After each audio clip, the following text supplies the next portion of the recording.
भावना से करते हैं साधना, हर रोज होती रही शिरडी की परिक्रमा। आजच्या बैठकीसाठी उपस्थित असलेले महाराज आणि सर्व मान्यवर, आपण हे 6वं वर्ष आहे, यशस्वीपणे प्रगतीकडे वाटचाल चालू आहे। अतिशय चांगला उत्साह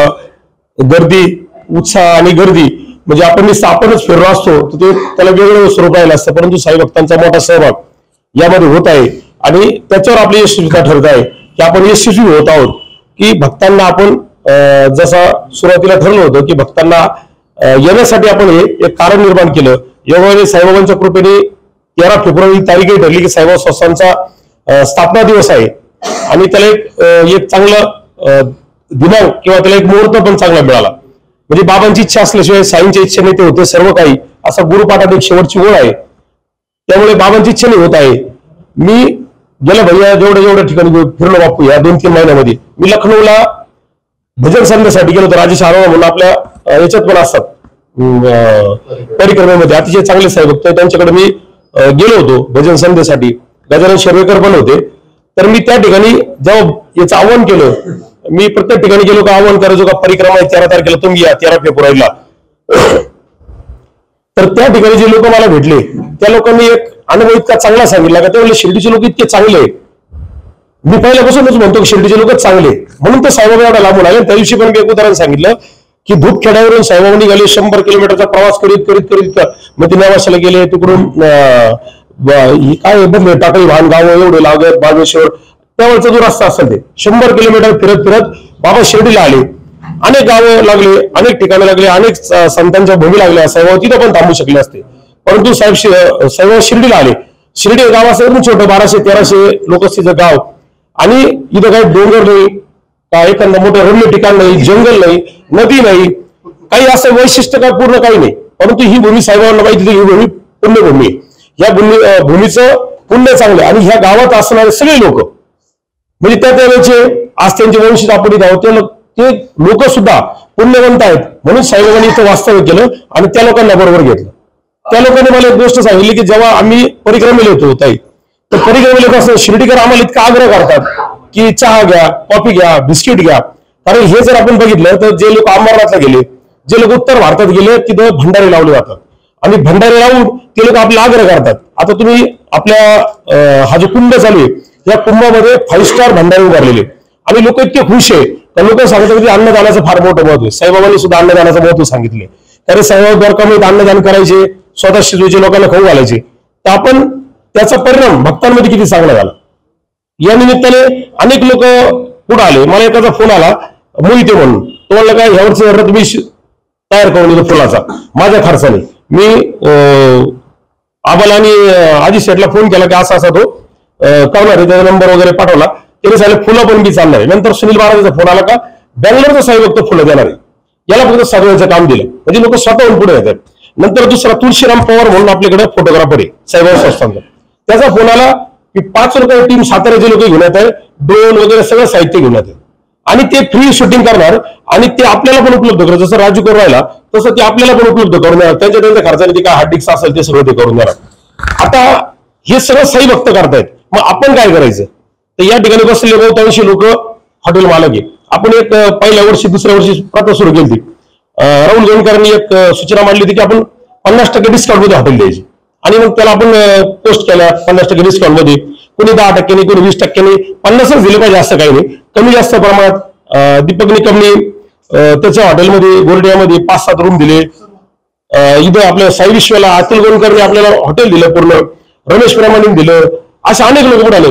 बापूंची आपण 10-15 रूम घेतल्या, तर माझी विनंती राहील किंवा उद्या भैया तुम्ही 10-20 लोक, सचिन तू 10-20, निले जादा, बापू, आपण हॉटेलवाल्यांना फोन करू का तुम्ही स्वतः पुढे या आणि त्यांनी गावात पोस्ट फिरवायची गरज नाही, भक्तांना पोस्ट करायचे का आम्ही तुम्ही परिक्रमेला या, तुम्हाला 10%, 20% काय डिस्काउंट द्यायचा तो डिस्काउंट आपण दिला पाहिजे। अन्नदानाची एक चांगला संदेश आपल्यामुळं सगळीकडे जातोय। आता भैयांच्या साईला वेगवेगळे लोक वेगवेगळे करतात। आता आम्ही पहिल्या वर्षीपासून अन्नदानाची व्यवस्था करतो, माझ्या घरी दुधाची व्यवस्था करतो आणि वीरभद्र मंदिरातून आपण पहिलं पेय ठेवले, मसाला भात ठेवला, पण त्यानंतर लक्षात आलं की इझी खायला काय, म्हणून आपण मागच्या 60-70 हजार लोकांची वडापावची व्यवस्था केली होती, पण नंतर लक्षात आलं की कमी पडते, या वर्षी आम्ही 1 लाख टार्गेट ठेवलं, 1 लाख वडापाव आपल्याला तिथं वितरित करायचे. मग लोक काय करतात, त्या कडे जवळ जातात, मग त्याला बॅरिकेटिंग झालं पाहिजे, व्यवस्था झाली पाहिजे. मी असंच आमची मिटिंग चालू असताना आमच्या ग्रुपची बैठक चालू होती, सदाशिव गोंडकरांचा बोलायला, साधा गोंडकरांचा. ते म्हणले काय चालू आहे, तर म्हणलं असंच चालू आहे. तर तो मी काय करू, त्यांनी मागच्या वर्षी इडली वडा केलं होतं. मी म्हटलं इडली वडा करू नका, त्याशी तात्कालिक करूया. तसं गुरुपुष्प भाऊसाहेबांनी सांगितलं गुरुपुष्प अमृत योग्य, आणि त्याशी गुरुवार आहे. तर गुरुवारचं काय होईल की आपल्याकडे बहुत 300 लोकांना गुरुवारचा उपवास असतो. मग मी साधारण काय सांगितलं, तू साबुदाणा वडे कर. मग त्यांनी छोटे साबुदाणा वडे, भज्यासारखे बी वडे आणि वडा पण, असं त्यांनी साबुदाणा वडे. आता तुमच्या जे लोक संपर्कात येतील त्यांना तुम्ही हे सांगा की उपवास आहे, त्या दिवशी उपवासाची पण व्यवस्था केली पाहिजे. दुसरी गोष्ट अशी आहे की आपण 2 वर्षापूर्वी केलं होतं, म्हणजे मागच्या वर्षी आपण काय केलं होतं, मसाला भात आणि पिठलं भाकर. नरेश पाराकडे त्यांनी आणि लुट्यांनी पिठलं भाकर केली होती, ग्रीन संस्थेकडून मसाला भात केला. जड पदार्थ कोणताही करू नका, का जो जेवणाचा नका करू, नाश्ता हलका फुलका, एकदम हलका फुलका. शेवटच्या टप्प्यात आपण राहुल गोंडकर आता फक्त संपत कागा गेल्यामुळे आपल्याला आज माहिती त्यांच्याकडे सुतक पडलं, तर तिथे आपण शेवट मठ्ठा ठेवायचो. राजू कोते त्यांना सरबत, कारण तो शेवटचा पास असतो, तर थोडंसं ऊन तापलेलं असतं.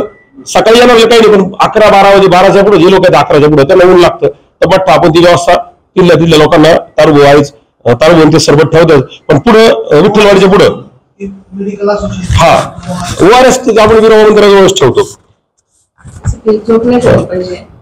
तसंच मी योगायोगाने त्या दिवशी जेव्हा आपण हे कार्यकारी अधिकाऱ्यांना भेटायला, तर योगायोगाने माझी भेट झाली तिथं, मी पण होतो कार्यकारी अधिकाऱ्यांकडे. तर माझी विनंती राहील की गावातल्या प्रमुख 7-8 लोकांनी यांच्यानंतर आपण जाऊन कार्यकाऱ्यांना भेटले पाहिजे दादा, आणि त्यांना विनंती केली पाहिजे सगळ्यांनी की तुम्ही याला जे तुम्ही त्यांनी ठराव घेतलाय कार्यकारी अधिकाऱ्यांची जे पॉझिटिव्ह घेतलंय त्यांनी, आणि ते प्रयत्न करतात, आपण पण जाऊन त्यांना भेटून हे मार्गी लावलं पाहिजे. प्रशासन चांगली तयारी करीत आहे, त्यांची काय अडचण, त्यांनी कलेक्टर साहेबांनी बैठक घेतली, त्याचे सगळीकडे आले. त्याचबरोबर जसं आता देश विदेशात तो मेसेज कसा जातोय, तर सुनील भारत याचे मित्र जर्मनीचा डॅनियल म्हणून, तर तो त्याची 1 दिवस हुकली होती, म्हणजे 3 वर्षापूर्वी. त्याला सुनील समजून सांगितलं तर तू 13 फेब्रुवारीचं कर म्हणून. तो मागच्या वर्षी तुम्ही बघितलं गोरा माणूस त्याच्यात फिरत आहे जर्मनी. तो ह्या वर्षी सुद्धा त्याने तिकीट असं केलंय त्याचं, तर तो जर्मनीचा डॅनियल तो परिक्रमेला हजर आलाय. मग ते परदेशात सुद्धा हे पोहोचवण्याचं काम चालू आहे. दुसरी गोष्ट, आता भाईने एक चांगली सूचना मांडली की तो रस्ता हे व्हावा बापू, सुशोभीकरण व्हावं आणि रुंदीकरण व्हावं. तर आपण आमदार साहेब असेल, सुजयदादा असेल, तर आपणच त्यांना भेटू. आता प्रशासक आणि मुख्य अधिकाऱ्यांचा अधिकारी इलेक्शन वर्षांनी 2 वर्षांनी कधी व्हायचं होईल तोपर्यंत प्रस्ताव पडायला पाहिजे. एक 37 खाली कधी प्रस्ताव आहे का, 37 खाली तो रस्ता रुंदीकरण सुशोभीकरण आमदार साहेबांनी त्याच्यावर काही मोजणी, कारण तो सगळ्या 2-2 गावांचा विषय. प्रत्येक गाव शिर्डी आहे, परतनिंदा, निघोज, रुई, खाली रुई, पिंपवाडी, साकोरी, नांदुर्की, कणकुरी असा जो प्रस्ताव आहे, तर आपण मुख्य अधिकाऱ्यांना भेटून नामदार साहेबांनी सांगितल्यानंतर तो विषय लवकर मार्गी लागला. आपण त्यासाठी आपण सर्वांनी भेटलं पाहिजे. परिक्रमेच्या तयारीसाठी म्हणजे आमच्या पातळीवर आमच्या मंडळाची म्हणजे शिवालय प्रतिष्ठान नावाची संस्था आहे आणि गैर राजकीय, तर आम्ही आमच्या पातळीवर प्रयत्न सुरू केले. निमंत्रण देण्याचं काम सुरू केलं. मी जो भेटतो त्याला सांगतो का तुम्ही म्हणजे भक्त गावात जायचं का तुम्ही परिक्रमेला या. एवढं बोलतो थांबतो. जय जय. खऱ्या अर्थानं इथं बसणारा प्रत्येक नागरिक हा मुळात सक्षम आहे. ही परिक्रमा एकट्या ग्रीन अँड क्लीनची नाही, ती पूर्ण गावाची आहे, पूर्ण जिल्ह्याची आहे. त्यामुळे मला कोणाचा फोन येईल, मग मी त्या कार्यक्रमाला जाईल, मग मला कोणी पाणी वाटायला सांगेल, मग मी तो पाण्याचा ग्लास भक्ताला घेऊन जाईल, किंवा मग एखादा इन्सिडेंट झाला परिक्रमाच्या दिवशी, मग मला कोणी सांगितलं नाही म्हणून मी ते केलं नाही, असा अजिबात एकमेकाच्या मनामध्ये किंतु परंतु न आणता परिक्रमाच्या दिवशी मिळेल ते काम, मग ते चपला उचलण्यापासून असो, मग एखाद्या भक्ताच्या अँब्युलन्सचा विषय असो, पाणी वाटण्याचा विषय असो, नाश्त्याचा विषय असो, किंवा मग परिक्रमात छोटी जी जबाबदारी दिली जाईल किंवा स्वतःहून तुम्ही घेणार आहात तर ती तुमच्या पद्धतीनं पार पाडणं अपेक्षित आहे. खुशखबर. आता पुणे व मुंबई कुठेही रक्ताचे सॅम्पल पाठवण्याची गरज नाही. आता या सर्व तपासण्या आपल्या शिर्डीमध्येच होणार. तसेच घरपोच सुविधा दिली जाईल. यात आपली शुगर तपासणी करा फक्त 10 रुपयात, तर इतर सर्व तपासण्यांवर 10 ते 20% सूट.